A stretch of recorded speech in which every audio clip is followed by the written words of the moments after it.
All right, my YouTube viewers, subscribers, everybody. I'm here. It's me, Miss Bev's production. So I am here. You've been hearing my voice as I do the voiceover for the soup kitchen. But I'm here, guys. I am here. I'm here. And this evening, I just wanted to drop in to say howdy, howdy, howdy, one and all, wherever you are. If you're celebrating a birthday today, I left you a little thing on the community page. Go and check it out. Enjoy your Earth Strong, and just know that wherever you are, you just claim God's blessing. Just claim them. Just claim them, people. Tonight, as I thought about you guys out there, I know some of you are going, I mean, everybody is going through their own little struggles, and some are more than others. And we're focusing on the soup kitchen right now. As we said, we started with 10 people. We didn't even expect that it would have risen so quickly to 17 people. The need is great. It is so great.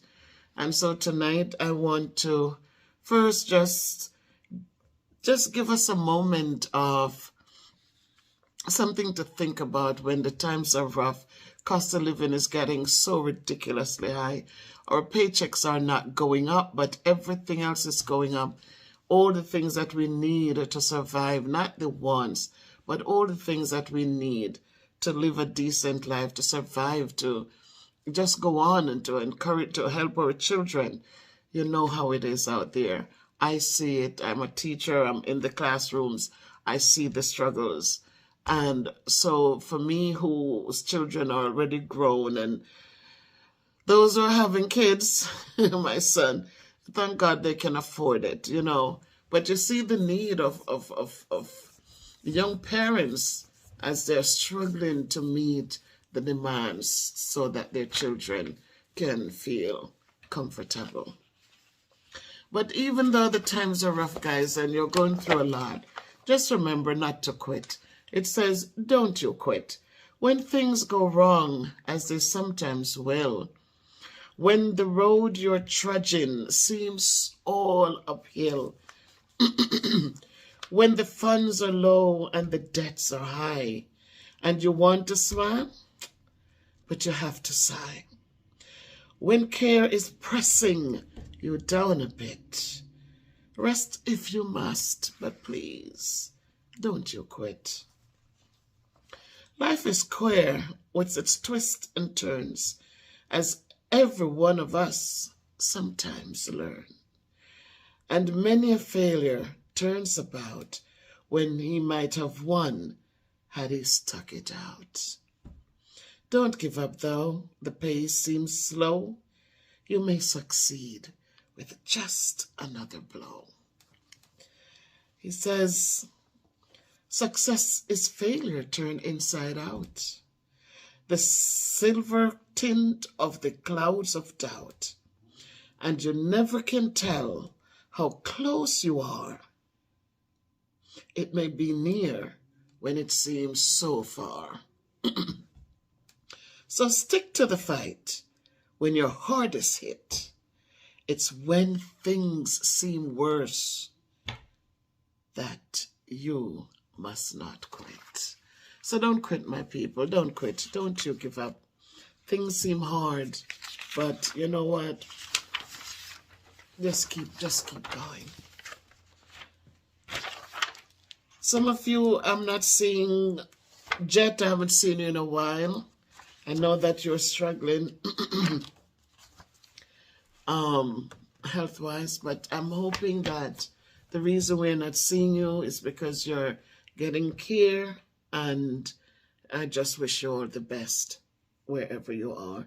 And for all those of you in the similar situation, if you look at this, go to the the soup kitchen videos, you will see that we have the elders there in Jamaica who are going through a whole lot.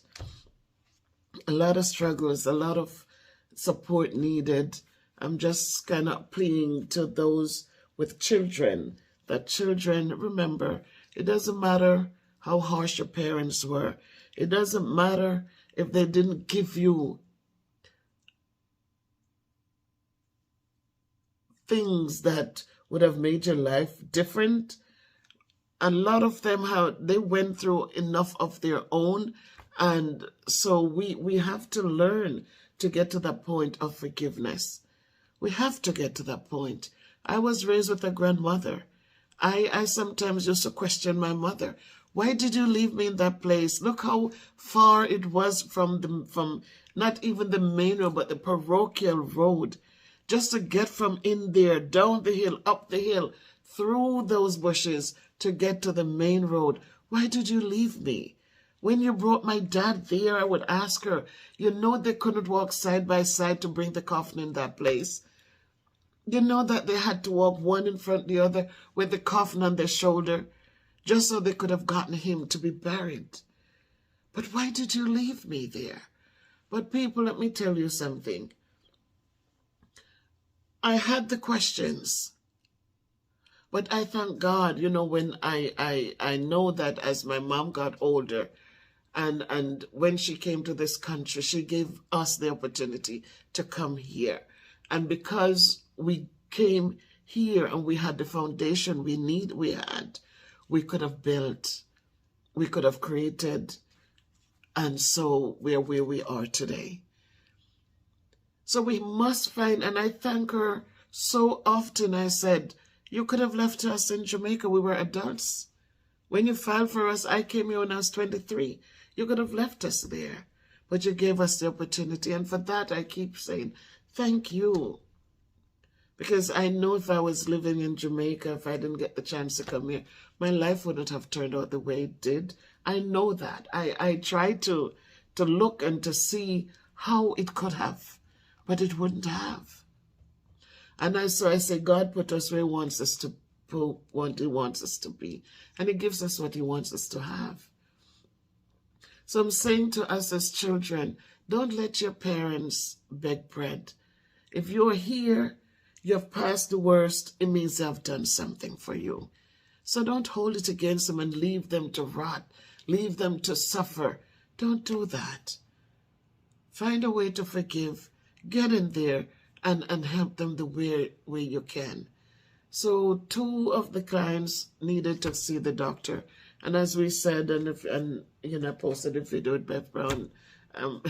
I just post them the way she videotapes them. So those who have subscribed to her channel, you might hear the video twice, but it's what it is. And as she spoke about them, I said they have to see the doctor. And it was such a good thing that, I don't know, it's just how God works. Because I sent out the emails with the GoFundMe link in it. And it was that evening when Bev Brown pleaded that they need gas in order to use the car to bring them to the doctor.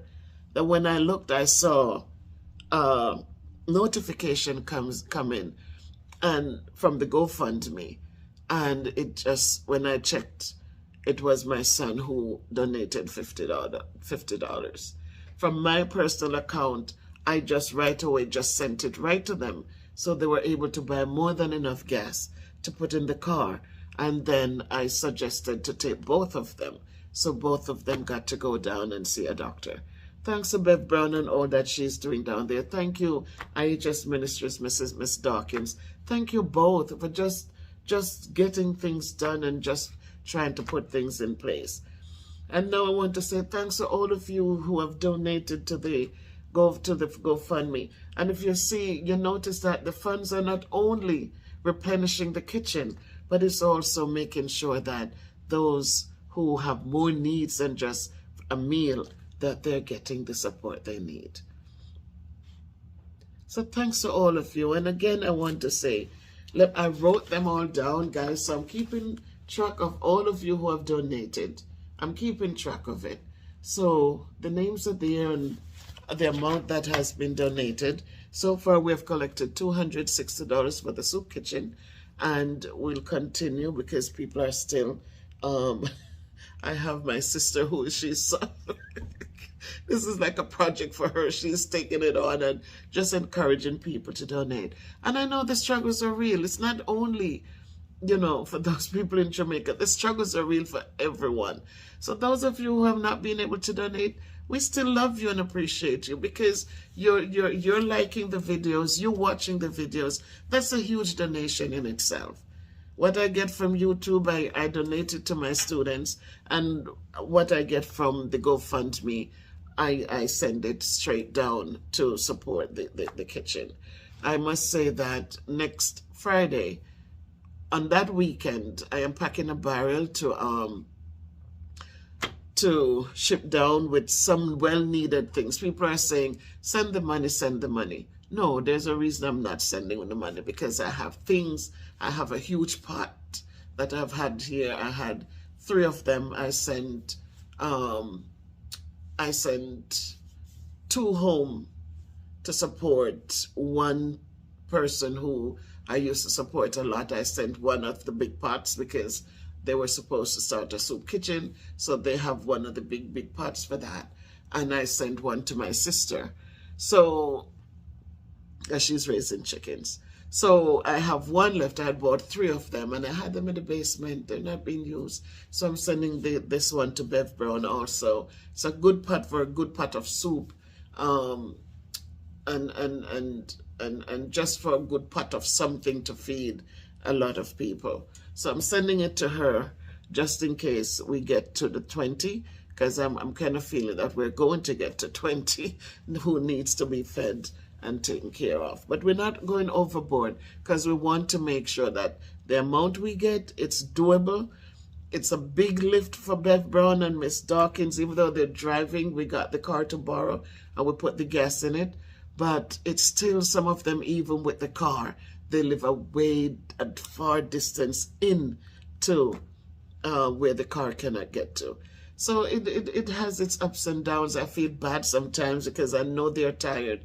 But, you know, they have said, Miss Bev, don't worry about it. We got this. So I'm just praying for God to continue to strengthen their bones, strengthen their joints, strengthen their minds, so that they will continue to go on. It's not easy, but they're doing it, and they're doing it willingly. So I want to say thanks. So those of you who have donated to the GoFundMe, AG, as I said, you have been, and Miss Sarah Bell were the first ones to donate. Dr. West, you have donated. Maurice Kingpin, you have donated. Randolph Slaven, you have donated. Mr. Davis from my school, you have donated. Latoya, my niece, in Jamaica, has donated. Just like Maurice Kingpin in Jamaica, and they have donated. Miss Benjamin, thank you, you have donated. Christopher, my son, you have donated. My brother has donated. Roberta, which, this is my sister. My sister getting, you know, you have donated. And also Miss Hyacinth, you have donated to the soup kitchen. And in all, we have donated $260 we have collected so far. So we give thanks for everything. It takes almost 200, I think, almost 200 for 2 weeks, I think. 18,000 and change for food and for everything that, you know, the gas and all of that. I think it takes about 18,000. And so we're getting it done. And as I said, this was something that I have thought about. And so before I even thought of the GoFundMe, I had budgeted to support it. So $260, we have spent much more than that since we started. So you know that this is coming from my pocket. I'm doing the barrel next week. And this is going to be my donating this to them. So whatever we're doing, guys, let's put it together. And then, you know, if you have a piece of yam down there, you want to drop it off with Bev Brown in Sunderland, drop it off, because cooking the soup, that will help. So whatever you can do, however you can do it, please support these people. And if not Bev Brown's community, but right in your own community, you could start a little something.